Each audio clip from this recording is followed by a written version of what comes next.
Alright guys, another video. This another test ride on something a bit more familiar to me with forwards. Nice. Nice. This is the bike that my wife likes the most. Ooh, that feels good. See, now this position I really like because it feels like nice. Nice and solid. How about we actually get a real intro up? How's it going, meatheads? Same demo ride as before. Oh god, that's super short seat height. Holy crap. Today we are on an Indian Scout 60 bobber, I believe is what the whole name is. Look at that. I like that. It's nice quick throttle.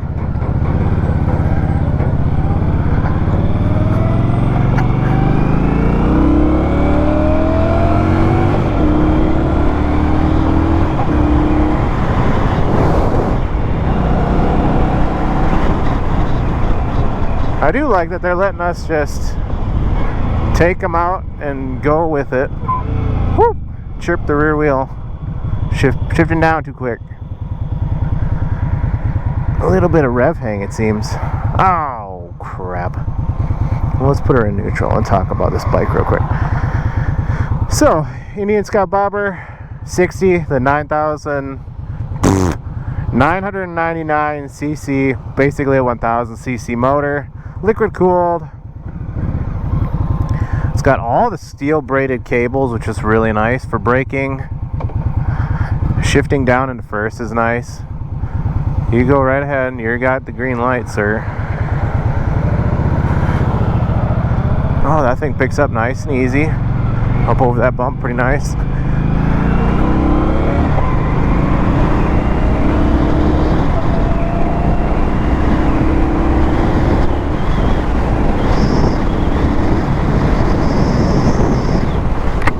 Five speeds, no sixth gear. So if I said that the FTR1200's seat was not very uncomfortable or enjoyable, this one is even worse. It's just basically a pad to sit on. I definitely feel like I have to hold myself into position with my arms, but I mean, she throws around pretty decent. This is definitely more of an entry-level motorcycle for you guys out there, especially if you're I would say this isn't quite a beginner motorcycle, even though I think you could. It's got a really inviting low seat height. It's not very heavy at all. It's heavier than like a 250 or a sport bike, but at the same time, with a sport bike, what you end up having is that it's a really high seat height, but it's really lightweight because it's meant to be in that race position. This is a little bit more comfortable position for riding. I would definitely, for me, I would put some mini apes like up here a little bit so I could sit a little bit more upright. She handles the bumps all right.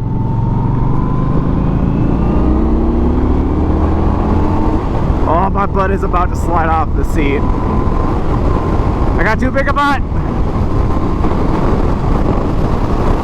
Oh, she rips though, I like it. My next, like, pet peeve, I think, it's kind of, the screen is okay. I mean, it's an entry-level bike at, like, it's just under 10 grand, I believe. So it's not going to be, like, super affordable, but it's also not, like, you can't expect to have, like, full color displays and stuff like that, so. But at 1000 cc's, man, it does not feel like it's that much more underpowered than like the FTR or the regular Scout. So I mean, you're not really missing out. I think you're easily able to hang with other Scouts and the FTR, just probably not up in that upper end. That FTR will just rev out like a motherfucker. Fifth gear, roll on, full throttle.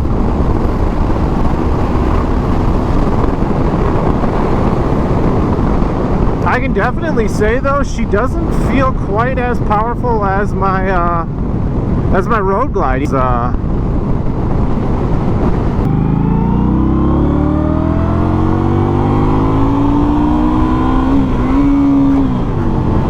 Oh, she revs out actually quite a bit.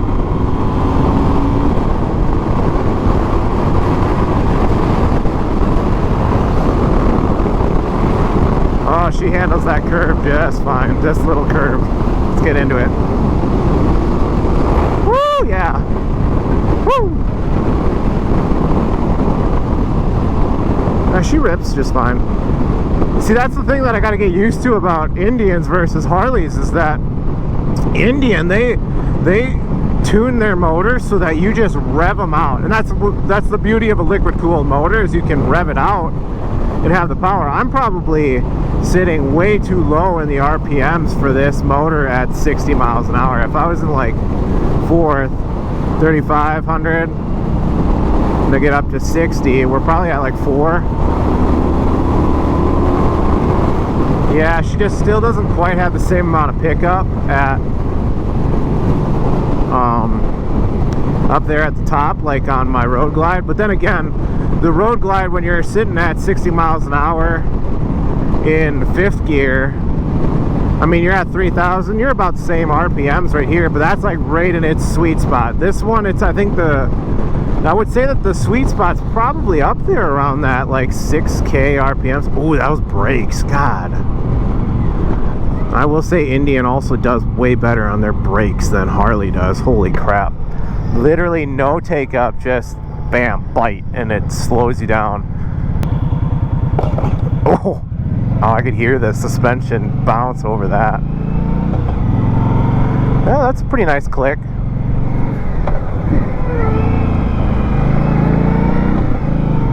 I do like that though. I've had it a few times where, like, at least on that FTR, like that, maybe the linkage was getting loose because it did have quite a few miles on it. It just felt like the shifting was just like really numb. This one, it's got a nice prominent click up and down, and I do feel like I'm shifting it, not just like I've had on a few Indians where it just feels like it's a button, you know, like when you want to shift up and down. And it's kind of just like, did I shift? Did I not? This one is just a nice click, clock, you know, like clockwork. Rev matching is pretty decent.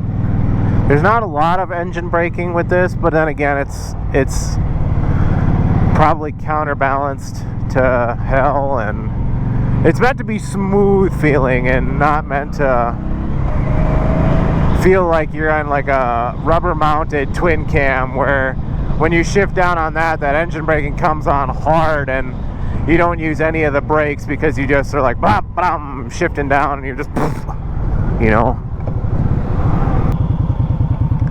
Yeah, the front brake feels pretty good. It's got an initial bite, but it really doesn't bite much harder after that, which is interesting.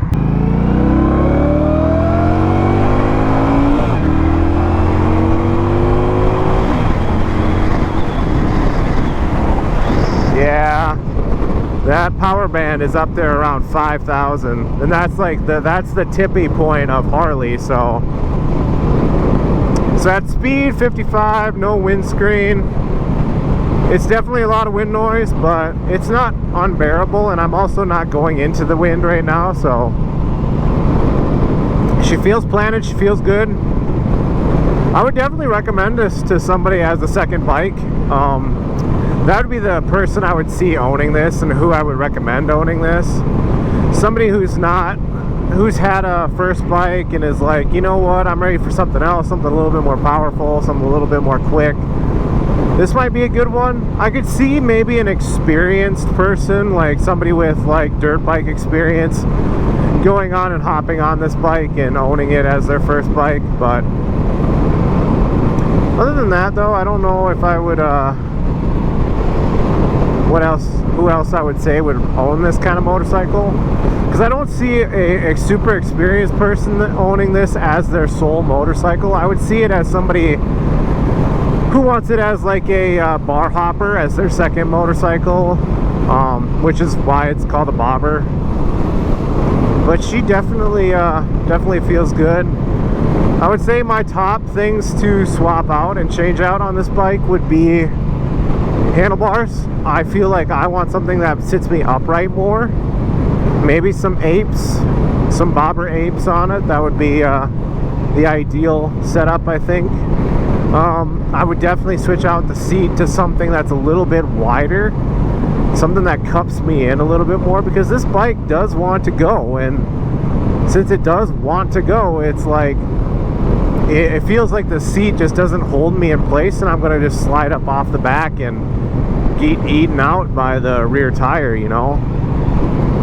Overall though, I mean, it's another stellar bike. I think that it's like a 7 or an 8 out of 10 again.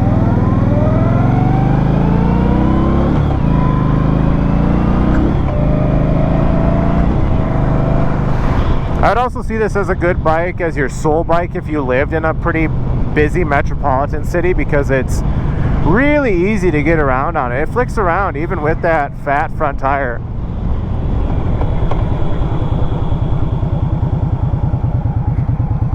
Yeah, brakes are good. I like it. Yeah, that electronics model's got literally like no take up. It feels good. It's electronic, right? Yep, it is. It's nice and crisp. Feels good. Doesn't feel muted. This with a set of pipes would be really nice too. It would sound, oh, excuse me, really good.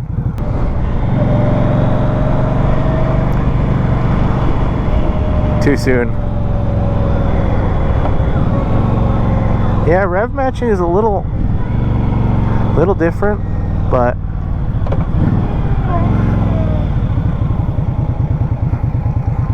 better stop and then go.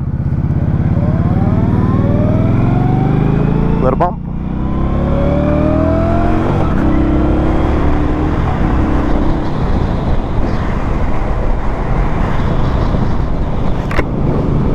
Overall, man, guys, I think that this is another great bike Indian makes. I really don't think that there's really a bad motorcycle out there on the market. Like, I don't think you can get away with it anymore. So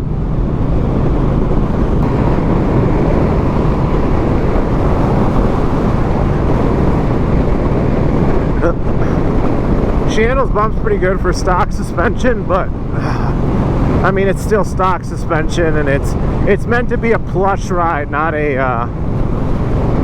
high performance ride like on the FTR. You can tell that that bike had a race suspension because it was stiff. This is a little bit more forgiving on the body.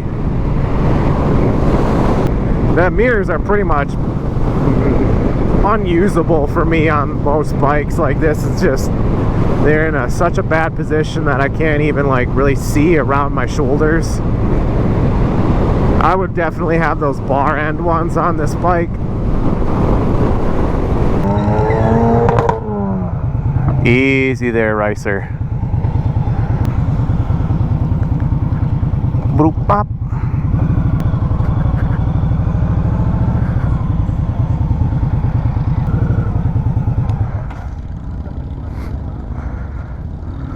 Neutral's easy to find. Another good motorcycle, I think.